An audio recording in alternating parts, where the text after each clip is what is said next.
بسم الله والصلاة والسلام على رسول الله. مرحبا بكم عندي في قناة زيا كويزين. إن شاء الله تكونوا بخير وفي صحة جيدة. اليوم جيتكم بوصفة المطلوع اللي بزاف البنات يقولك ما ينجحليش المطلوع. تبعي معايا هذه الوصفة أكيد راح ينجح لك. وهذه الوصفة تاع المطلوع بسيطة سهلة، مش حتكلفك وقت كثير وجهد قليل، وراح يخرج لك مطلوع على الكيف. كاين مطلوع بزاف انواع، كاين سميد وحده، كاين سميد وفرينه، كاين فرينه وحدها. انا هنايا اليوم درت ميلونج فرينه وسميد. كما تعرفوا بلي السميد راه قل شويه، انا قلت نديرو هكذا نص نص. هنايا درت 2 كيلات تاع فرينه مع 2 كيلات تاع سميمده، يعني سميد رطب. درت معاهم واحد المغرفه صغيره معمره تاع الملح. انا هنايا درت بيدي الملح، نتوما ديروا مغرفه صغيره، المبتدئات ديروا بالمغرفه خير باش تنجحوا في الوصفه. ودرت الخميره تاع الخبز مغرفه ونص، مغرفه كبيره كويا سوب ونص تاع خميره.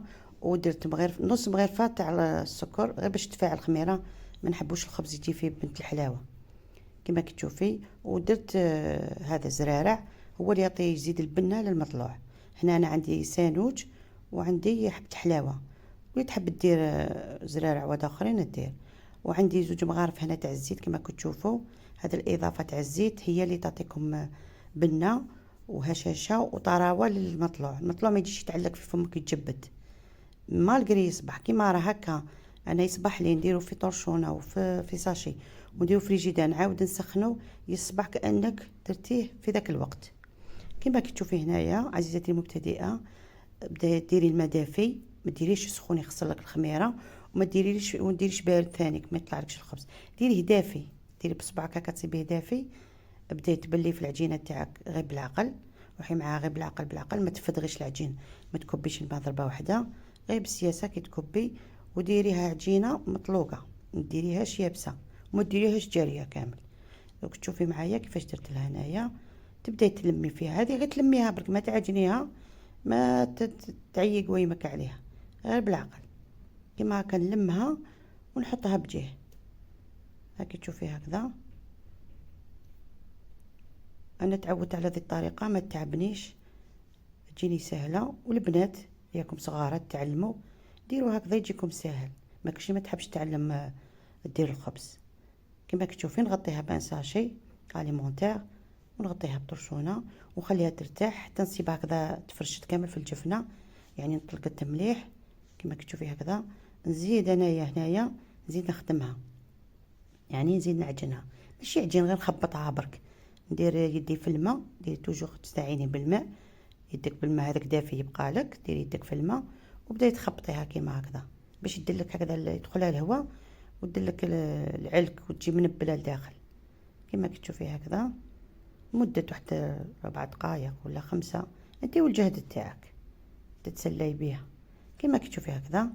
بعد تحطيها بجهه ثانيك وتخليها تخمر. ديري هذه العمليه 2 خطرات كما نقولوا. المره الاولى بليناها، مره الزوجه نخدموها ونزيدو نخدموها مره الثالثه، ومره على المره الرابعه نقرصوها الخبز تاعنا كما كتشوفي هكذا. عطيه شويه تبزات باش تكسليه وتحطيه بجيه وتخليه يخمر لك كما نقول لك. هكا 2 خطرات وانت ديري هكذا. الثالثه تبداي تخدمي في الخبز تاعك تكون وجد لك. ميم تي تصيبي العجينه تاعك، تعرفي العجينه تاعك بلي راهي واجده، تصيبيها ليس تولي ليس وتخرج لك هذوك الفقاعات، عارفي بلي الخبز تاعك هذا خلاص قرصيه، العجينه هي واجده باش تولي خبز.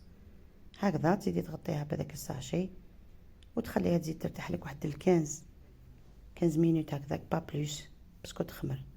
دوكا راه وقت شويه سخانه راهي. راكي تشوفي شوفي العجينه تاعك، تشوفي لا كونسيستونس تاعها اي تبان ولات رطبه وعندها هذوك الفقاعات. هنا ما نعاودش نعجنها، لا لا كما كتشوفي هكا. شوفي هنا غير نلمها برك ونبدا نقسم فيها، لاخاطش لو كان نعاود نعجنها بناو جديد يروح لي كاع داك الخمور وتروح كاع داك الهواله لداخل صافي نديكازيها. وانا ما نديكازيهاش، خليها هكذا باسكو خلاص دوكا راح نرمدها في الدقيق تاعي كما كتشوفي هكذا. انا عندي سميمده، ولا حبيتي ديري سميد وفرينه، حبيتي ديري فرينه وحده، شي اللي موجود عندك هذا ما يهمش. المهم ترمديها مليح باش ما تبقالكش نقولوا حنايا العجينه تلصق لك في يدك. كيما المبتدئات تقدروا ديروا بابي كويسون وتقرصوا عليه وتحطوها قبالة في الطاجين. كاين اللي ما يقدرش يرفدها يدير يستعين بديك اللوحه ولا عنده حاجه يقدر يستعين بها. انايا نخدم بيدي كما كتشوفوا هكذا. ندير الطاجين تاعي يسخن مليح. كيما هذا الطاجين يسحق يسخن مليح واحد 20 دقيقه من قبل، خاطر هذا تاع الطين يحب يسخن، ما يسخنش بالخف، وكي يسخن يولي يطيب لك بالخف. وتاع الحديد واحد 10 مينوت ولا 5 مينوت يسخن بالخف. انت الطاجين موجود عندك، المهم ديريه يسخن مليح وديري هكذا يدك من الفوق تسيبي الصهد طالع لك. ارمي الخبزه تاعك مام كيما قلت لك كي تقرصيها ديري واحد ما تفوتيش 20 دقيقه، خاطر الخبز يخمر ويعاود يهبط لك ما يجيش مليح. انت يا غير بعد 20 دقيقه تديري غير تكملي ديري الطاجين تاعك. كان عندك تاع الفخار ديريه يسخن، ولا تاع الحديد بعد 10 دقائق ديريه يسخن. كيما كتشوفي انا نحوكها مليح في الطاجين، وانا هنا نشوحها هنايا بالاطراف تاعها في الطاجين، ما نديرش انا على الغاز. كما كتشوفي كي طيب لي من ومن نبدا ندور فيها غير بالعقل ويخرج واحد الخبز ما شاء الله عليه. والله غير يجيك ما تقوليش ما ينجح. تبعي هذه الطريقه انا نعطيك 100% بلي ينجح لك. مارغري وحده ما عمرها ما دارت الخبز على بالي بلي ينجح لك ويجي بنين ويجي هشيش. وقلت لك كي يصبح وتسخنيه والله غتقولي تاع اليوم ماشي يعني تاع البارح. ودوك شوفي هاي كي طبقيه كي يجي هكذا يطبق لك الخبز عارفين باللي وخفيف. كي ترفديه تسيبيه خفيف عارفين باللي الخبز ناجح. ها نقسم معاكم انا الخبز. شوفوا كيفاش جا كاع الهواء تاعو. تشوفي الهواء اللي كان فيه شو كاع يجي مثقب. كي تشوفي الخبز هكذا جاك عارفين باللي هو ناجح. وكي عاد راه سخون هنايا كي تعبزي عليه يعاود يطلع لك.